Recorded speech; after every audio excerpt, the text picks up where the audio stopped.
बिस्मिल्लाहिर्रहमानिर्रहीम। Welcome back to my YouTube channel. I hope that you guys doing very well.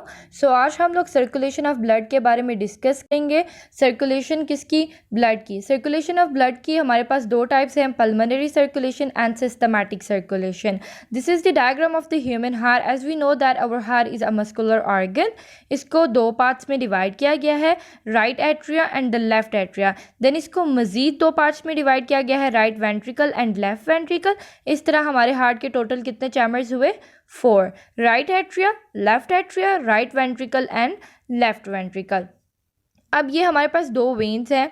Vena means veins. ये हमारे पास दो veins हैं, superior vena cava and inferior vena cava. Superior नाम से ही पता चलता है कि अपर की बात हो रही है, इन्फीरियर बाय नेम ही पता चलता है कि लोअर पार्ट की बात हो रही है। सो ये दोनों veins, superior vena cava and inferior vena cava, human body से डीऑक्सीजनेटेड ब्लड को कैरी करती हैं, रिसीव करती हैं। अपर पार्ट से जो है वो superior vena cava deoxygenated blood carry करेगी एंड लोअर पार्ट से जो है वो inferior vena cava deoxygenated blood को कैरी करेगी। ये जब डीऑक्सीजनेटेड ब्लड को रिसीव करती हैं, देन डीऑक्सीजनेटेड कहाँ पे आता है?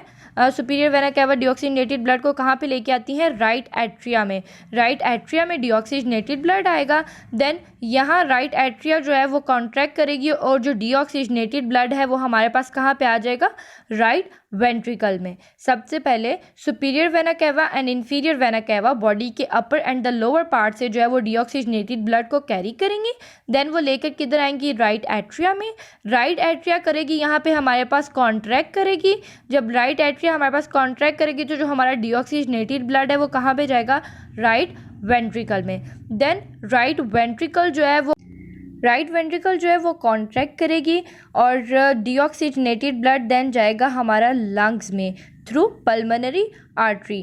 राइट वेंट्रिकल कॉन्ट्रैक्ट करेगी एंड डीऑक्सीजनेटेड ब्लड को थ्रू पल्मोनरी आर्टरी लेके जाएगी लंग्स में। लंग्स में जो हमारा डीऑक्सीजनेटेड ब्लड है वो कन्वर्ट हो जाएगा ऑक्सीजनेटेड ब्लड में। ऑक्सीजनेटेड ब्लड में कन्वर्ट हो जाएगा एंड देन ऑक्सीजनेटेड ब्लड जो है वो थ्रू पल्मोनरी वेन थ्रू जो ऑक्सीजनेटेड ब्लड है वो लेफ्ट एट्रिया में आएगा। देन लेफ्ट एट्रिया कॉन्ट्रैक्ट करेगी एंड ऑक्सीजनेटेड ब्लड कहाँ पे आएगा? लेफ्ट वेंट्रिकल में। एंड लेफ्ट वेंट्रिकल कॉन्ट्रैक्ट करेगी और थ्रू अयोटा जो है वो ऑक्सीजनेटेड ब्लड को कहाँ पे लेके आएगी?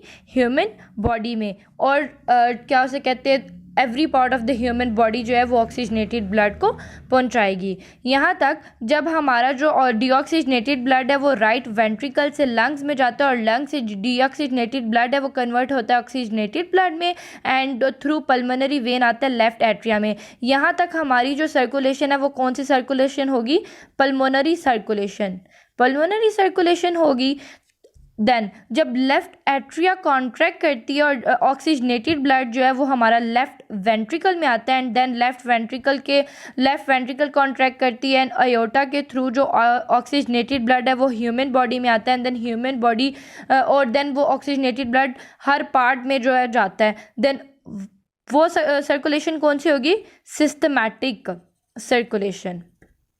सो हम इसको एक दफ़ा फिर से रिवाइज कर लेते हैं कि superior vena cava and inferior vena cava जो है वो डीऑक्सीजनेटेड ब्लड को लेके जाएंगी from the body to right atria में। देन राइट एट्रिया हमारे पास कॉन्ट्रैक्ट करती है, डीऑक्सीजनेटेड ब्लड राइट वेंट्रिकल में जाता है। राइट वेंट्रिकल से जो है वो डीऑक्सीजनेटेड ब्लड जो है वो फिर हमारे पास लंग्स में जाता है थ्रू पल्मोनरी आर्टरी। उसके बाद डीऑक्सीजनेटेड ब्लड जो है वो कन्वर्ट होता है लंग्स में ऑक्सीजनेटेड ब्लड में। ऑक्सीजनेटेड ब्लड में कन्वर्ट होने के बाद थ्रू पल्मोनरी वेन जो है वो लेफ्ट एट्रिया में आता है, लेफ्ट एट्रिया में आता है। और यहाँ तक हमारे पास कौन सी सर्कुलेशन होती है?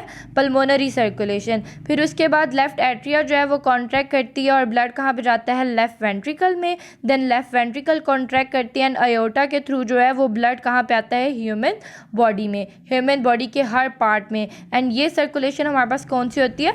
Systematic circulation. आई होप आज का लेक्चर आपको अच्छे से समझ आ गया। If you guys still have any confusion you can ask for me, and if you guys like my video, so please don't forget to share, subscribe my YouTube channel. Allah Hafiz.